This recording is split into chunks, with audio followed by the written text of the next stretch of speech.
Ég biðja Írisi Lind, varaformann nefndarinnar, að bregðast við þeim athugasemdum sem hafa komið. Gjörðu svo vel.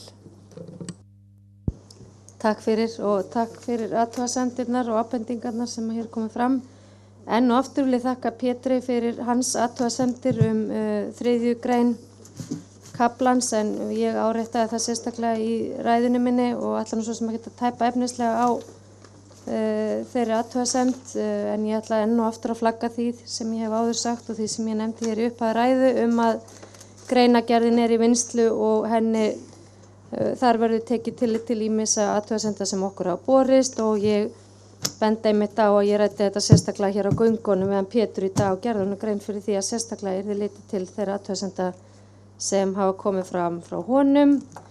Varðandi það að hann sé að fetta fingur í það að við séum að vísa í þjóðfundi greinargerð, þá bendi ég á það að þetta hefur ávallt verið í greinargerðinni og það hefði kannski verið bara ágætt að lesa hana almennilega frá upphafi þegar hún var hér lögð fram fyrir mörgum fundum síðan.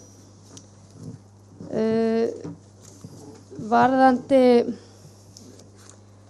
þá athugasemd sem Andrés Magnússon gerir herhauk eða hernaðarhauk utanríkisráðuneytisins, þá verð ég nú að taka það sérstaklega fram að við fengum ábendingu þetta frá fræðimanni við Háskóla Íslands sem heitir Pétur Damleifsson.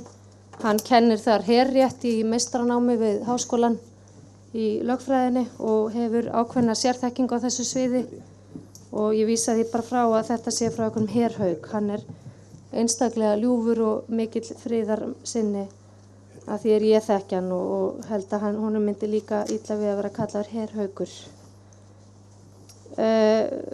Ábending Villa, eftir mínum skilningi þá þetta, varðandi íslenskuna, þá þetta ákvörðun aðgerðir, ákvörðun skal háð samþykki Alþingis.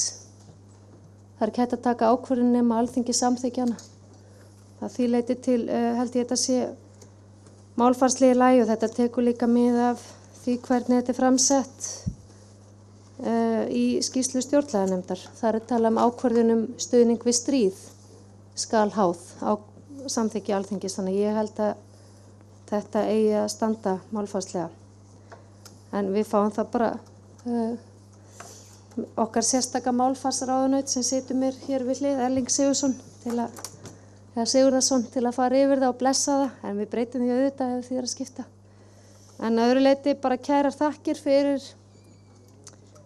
fyrir þetta í dag, og frábært hvað okkur tókst að vera skilvirk á okkar fundi. Nú klukkan 5:30, ég bjóst hér við að sitja á fundi fram á kvöld, þannig að nú getum við bara sest betur yfir það efni sem við ætlum að ræða betur á morgun, þannig að það svo sannlega mikið verk að vinna og undirbúningur í fullum gangi og öllum gerir ráð fyrir.